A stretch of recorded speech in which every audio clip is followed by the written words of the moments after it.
Oke, shalom semuanya.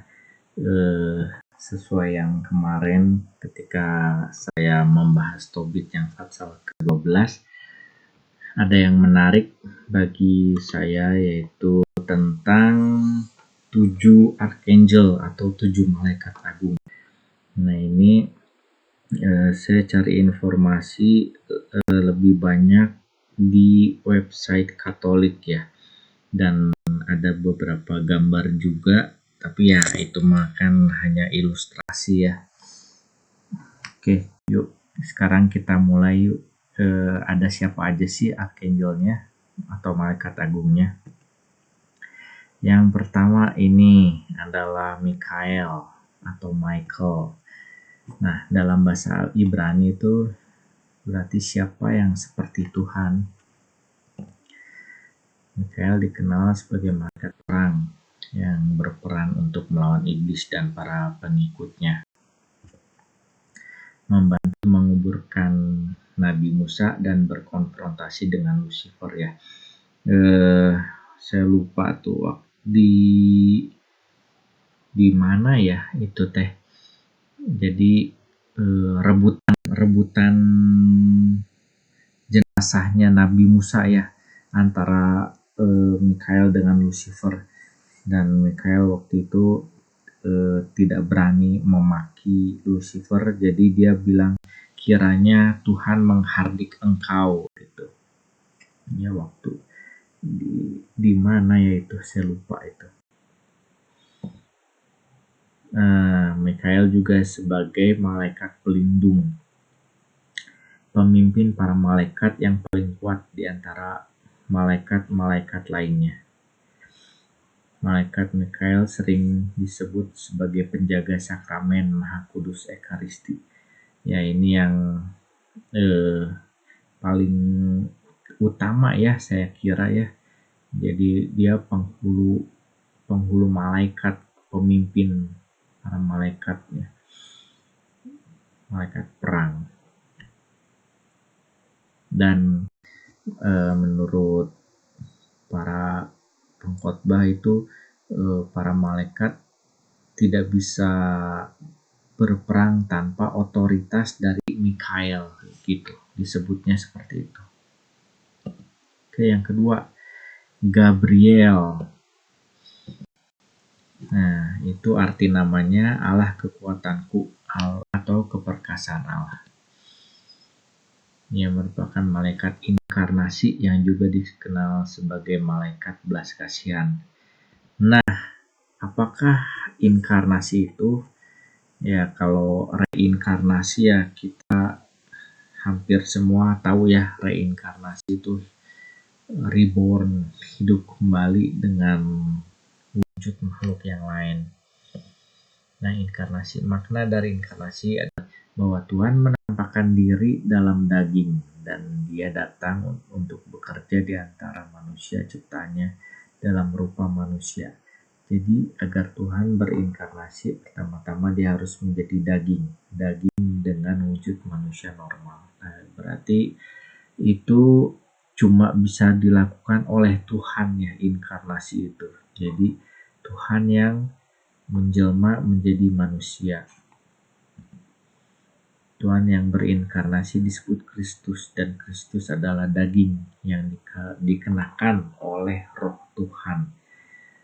Ya, jadi banyak ya yang tidak percaya bahwa Yesus itu Tuhan. Kalau saya sih bilangnya seperti ini. Kamu percaya Tuhan itu hebat? Oh iya, percaya hebat. Kamu percaya Tuhan itu maha kuasa? Oh iya, percaya Tuhan itu bisa melakukan segala sesuatunya. Oh iya, percaya. Nah, Tuhan itu bisa menjadi manusia. Nggak mungkin. Terlalu receh. Masa sih Tuhan jadi manusia? Nggak mungkin. Tapi kamu percaya Tuhan bisa melakukan apapun yang dia mau? Oh iya, percaya. Oh ya udahlah, terserah deh gitu ya. Nah, malaikat Gabriel itu malaikat pembawa pesan atau kabar gembira ya. Banyak sekali ya, kayak Maria terus siapa ya, Elizabeth ya kalau nggak salah tuh, terus Gideon, segala macam lah. Jadi tugasnya Gabriel itu untuk membawa pesan langsung dari Tuhan. Ya. Nah, ini yang ketiga, ini Rafael. Ini digambarkan dalam kitab Tobit ya, yang kita lagi baca ini. Rafael. Namanya artinya berarti Allah yang menyembuhkan. Itu kan ada ya istilah Jehovah Rafa ya. Jehovah Rafa itu berarti Allah yang menyembuhkan. Rafael, dan itu juga saya baru ngeh. Aduh, konyol banget, saya juga baru ngeh. Iya ya, Yahweh Rafa, Jehovah Rafa. Saya sering berdoa kalau ada yang orang sakit itu, saya sering berdoa ya Jehovah Rafa, Allah yang menyembuhkan. Iya, saya baru sadar, iya ya, Rafael gitu ya. Oke.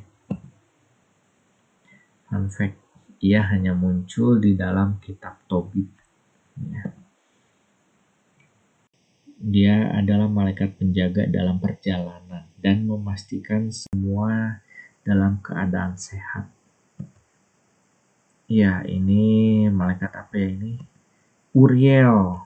Ya, ini cuma ilustrasi ya, Uriel. Arti nama Uriel itu Allah cahayaku atau cahaya Allah.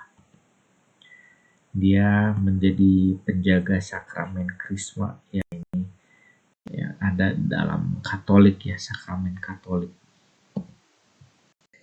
Ia membawa api untuk mengingatkan akan turunnya Roh Kudus pada Pentakosta dan bara yang merupakan karunia Roh Kudus. Keren juga ya, dia kemana-mana bawa api gitu. Malaikat Yehudiel atau Judiel. Arti namanya pemulia Allah. Yehudiel berperan sebagai penolong di dalam sakratul maut dan penjaga sakramen pengurapan orang sakit. Jadi dia berjaga-jaga dalam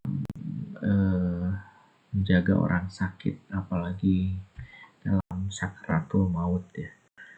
Nah, dia itu disebutkan membawa mahkota berdaun emas ya, terbuat dari emas, daun emas yang membara di tangan kanannya, dan di tangan kirinya dia itu menggenggam kudu cemeti berhelai 3. Nah, maksudnya apa itu? Mahkota dan cemeti itu mengingatkan penderitaan kita yang ditanggung di dalam diri Yesus Kristus ya. Jadi kan Yesus itu dimuliakan ya, dia nama di atas segala nama. Makanya arti Yehudiel itu berarti pemulia Allah, itu maksudnya. Oke, yang keenam, Barachiel. Arti namanya berarti diberkati Allah. Nah, ia digambarkan memegang sekuntum mawar putih di atas dadanya. Ya, cuma ini yang bisa saya ambil, yang bisa saya lihat, cari gitu, yang bisa saya temukan cuma segini. Kalau misalkan teman-teman ada yang tahu lebih banyak, itu boleh share dong di kolom komentar. Nah, yang terakhir Guardian Angel, Sealtiel. Arti namanya berarti perantara Allah. Sealtiel merupakan malaikat agung yang membawa dupa sebagai lambang doa dan penyerahan kepada pengorbanan Tuhan dalam misa kudus. Ya, jadi dupa itu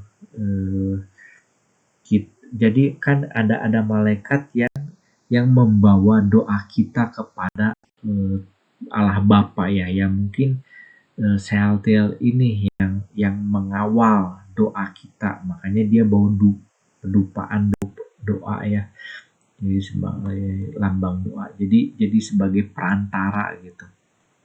Jadi ya ketika kita berdoa, ya berdoa juga supaya malaikat agung Saltiel dapat menyampaikan ya, jadi perantara doa kita kepada Allah Bapa.